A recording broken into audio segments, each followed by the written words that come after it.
வாசலில் பால்காரனின் சைக்கிள் மணி சப்தம் கேட்க விடிந்து விட்டதா என்று அருகில் இருந்த கடிகாரத்தை பார்க்க அது 5 என காட்டியது.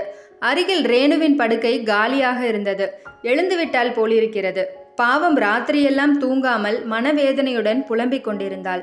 சமையலறையிலிருந்து வரும் காஃபி பொடியின் நறுமணம் ஃபில்டரில் டிகாஷன் போடுகிறாள் என்பதை சொல்லியது. அவரிடமிருந்து பெருமூச்சு வெளிப்பட்டது. நாட்கள் எவ்வளவு வேகமாக ரெக்கை கட்டி பறக்கின்றன. இதோ அவரின் வயது 70ஐ தொடப்போகிறது. வழுக்கை விழுந்த தலையை தடவிக்கொண்டார். அம்மா, பால் வச்சிட்டு போ. உள்ளிருந்து ரேணுவின் குரல். படுக்கையிலிருந்து எழுந்து பால் பாக்கெட்டை சமையலறையில் கொண்டு போய் வைத்தவர், ரேணு, கதவை தாழ் போட்டுக்க, பரசுவோடு ஆத்தங்கரை வரைக்கும் போயிட்டு வரேன். வெளியில் வந்தார். விடிந்தும் விடியாத பொழுது. வானத்தில் பறவைகள் கூட்டம் கூட்டமாக இரை தேட புறப்பட்டு செல்லும் காட்சி தெரிந்தது. மனதில் ஒரு இதமான வருடலை ஏற்படுத்தியது. எதிரில் பரசுராம் வந்தார். இருவரும் சேர்ந்து நடக்க துவங்கினர். இருவர் மனதிலும் 1000 கேள்விகள் இருந்தாலும் மௌனமாகவே நடந்தனர். பரசுவே மௌனத்தை கலைத்தார். மாதவா, உன் சம்சாரம் என்ன சொல்றாங்க? என்ன முடிவு செய்திருக்கீங்க? இதுல நானோ அவளோ முடிவெடுக்க ஒண்ணுமில்லப்பா. புள்ளையும் பொண்ணும் எடுத்த முடிவு. அதுக்கு நாங்க கட்டுப்பட்டு தானே ஆகணும். மனசுக்கு கஷ்டமா இருக்கு. இந்த தஞ்சாவூரில் சீரும் சிறப்புமாக வாழ்ந்தவன். அந்த தெருவிலேயே உன் வீடு தானே பெருசா அம்சமா இருக்கும். அதை இடிக்கணுங்கிறத நினைச்சா எனக்கே மனசு பதைக்குது. உன் புள்ள உன் காலம் வரைக்குமாவது பேசாம இருக்கலாம். பார்த்து பார்த்து கட்டின வீடு கண்முன்னு இடிக்கப்படுறத யாரால தாங்க முடியும்? தஞ்சாவூர் மேட்டுப்பிள்ளையார் கோவில் தெருவில் மாதவன் வீடுதான் பெரியது. அந்த காலத்து வீடு மாதிரி அமைப்புடன் கட்டினார்.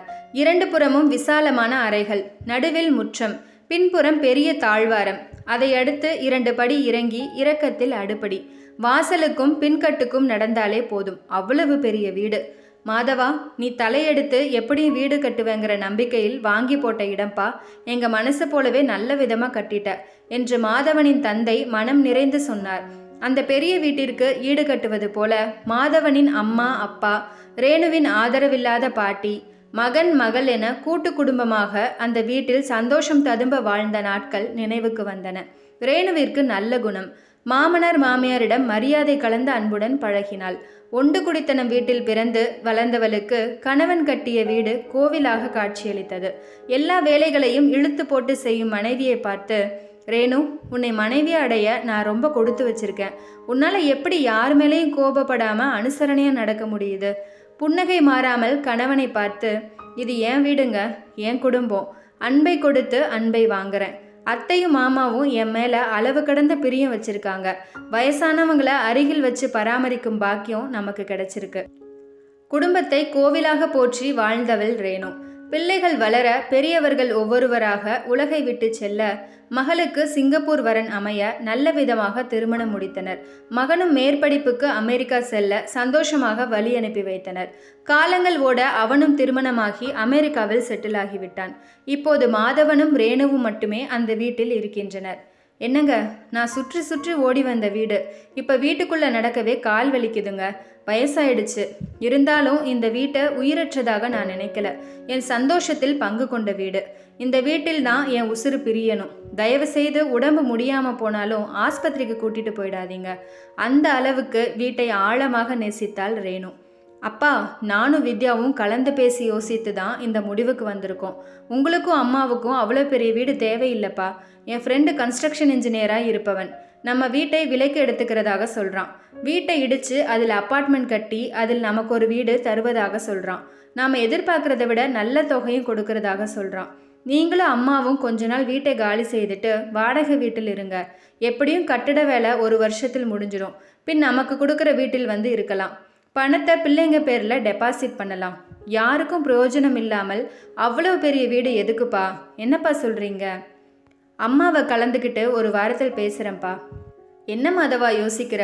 நாங்கள் குழந்தை குட்டி இல்லாதவங்க. கடைசி காலத்தில் முதியோர் இல்லத்துக்கு போகிறதுன்னு முடிவு செய்து சென்னைக்கு கிளம்புறோம். நீயும் வரேன்னு சொன்னால் எப்படி? உன் பிள்ளைங்க இதுக்கு ஒத்துப்பாங்களா? உன் சம்சாரத்துக்கு இதுக்கு சம்மதம் இருக்குமா? வேண்டாம்ப்பா. இல்லை பரசு, நான் முடிவு செய்துட்டேன். இனி தனியாக வாழ்ந்து பிரயோஜனம் இல்லை. நான் கட்டின வீடு என் கண் முன்னால் இடிக்கப்பட்டு நான் இந்த ஊரில் வாடகை வீட்டில் இருக்கிறது சாத்தியமில்லப்பா. ரேணு அதை பார்த்து உடஞ்சு போயிடுவா. நண்பனிடம் சொன்னார் மாதவன். கண்களில் கண்ணீர் குளம் கட்ட கணவனை பார்த்தாள் ரேணு. போதுங்க, வாழ்ந்தது போதும். நம்ம கண் முன்ன கட்டிய வீட்டை இடிக்கிறத பார்த்துட்டு என்னால் நிச்சயம் இருக்க முடியாதுங்க. போயிடுவோம். நேரத்துக்கு சாப்பாடு, தங்குறதுக்கு ஒரு இடம், அதுக்கு மேலே இனி என்ன வேணும்? பிள்ளைங்க பக்கத்தில் இருக்கிற கொடுப்பனை மட்டும்தான் இல்லைன்னு நினச்சேன். நான் உயிராக நினச்சி வாழ்ந்த இந்த வீட்டில் கடைசி வரை இருக்கிற கொடுப்பினையும் எனக்கு இல்லாமல் போயிடுச்சு. மகனிடம் மாதவன் ஃபோனில் விவரத்தை சொன்னபோது, சரிப்பா, நீங்கள் எடுத்திருக்கிற முடிவு எனக்கும் சரின்னு படுது. நாங்கள் இப்போதைக்கு இந்தியா வரப்போகிறதில்ல. நீங்களும் அம்மாவும் தனியாக இருக்கிறதுக்கு உங்கள் வயசையொத்த மனுஷங்களோடு முதியோர் இல்லத்தில் இருக்கிறது நல்லதுன்னு தோணுது. எவ்வளவு சுலபமாக ஒரு வார்த்தையில் சரி என்று சொல்லிவிட்டான். அப்பா அம்மாவை அருகில் வச்சு பராமரித்த எங்களுக்கு இப்படி ஒரு மகன். 10 நாட்களாக ஆட்களை வைத்து வீட்டை காலி செய்து கொண்டிருந்தனர். தேவையானதை எடுத்துக்கொண்டு மற்றவற்றை கடையில் போட்டது சாதாரண வேலையாக தெரியவில்லை. தோட்ட வேலை செய்யும் வேலனும் அவர்களுக்கு உதவியாக இருந்தான். ஐயா, அம்மா கொல்லையில் மாமரத்தில் இருக்கிற காய்களை பறிக்க சொன்னாங்க. மரத்தில் ஏறி எல்லாத்தையும் பறிக்கவா? இன்னும் 10 நாள் கழித்து பறிச்சா பெருக்கும்னு தோணுது. இல்லை வேலு, போகிறதுக்கு முன்னால் காய்கறிகளை பறித்து 4 பேருக்கு கொடுக்கணும்னு நினைக்கிறா போல இருக்கு. பறிச்சிடுப்பா, நாங்கள் அடுத்த வாரத்தில் கிளம்புறோம். மரத்தில் ஏறி வலை கட்டிய தொரட்டி கம்பால் மாங்காய்களை பறித்தான். வீடு கட்டும் முன்பே ஆசையாக அந்த மரத்தை நட்டாள் ரேணு. அதுவும் வெட்டப்படும் போது மாதவனுக்கு மனசு வலித்தது. ஐயா, அந்த பெரிய கிளையில பறவை கூடு, பெருசா கூட மாதிரி இருக்கு. தேங்காய் நார் பஞ்சுகளை வச்சு கட்டியிருக்கு. உள்ள முட்டையோ பறவை குஞ்சுகளோ எதுவும் இல்லை. தட்டி விட்டுடவா? வேண்டாம்பா, அப்படி செஞ்சிடாத. பதற்றத்துடன் அங்கு வந்தாள் ரேணு. இருந்துட்டு போகட்டும். ஏதோ ஒரு பறவை கூட்டை கட்டி முட்டையிட்டு தன் குஞ்சுகளை அதில் பராமரித்து வளர்த்துருக்கு. இப்போ குஞ்சுகளுக்கு ரெக்கம் முளைச்சு பறந்து போயிருக்கும். அதான் கூடு காலியாக இருக்கு. அந்த ஞாபகமாக அது அப்படியே இருக்கட்டும். தயவு செய்து என் கண் முன்னே அதை களைச்சிடாத. துக்கம் தொண்டையை அடைக்க, கண்களில் கண்ணீர் பெருக, புடவை முந்தானையால் முகத்தை மூடியபடி உள்ளே செல்லும் மனைவியை கண்களில் நீர் தேரையிட அனுதாபத்துடன் பார்த்தார் மாதவன்.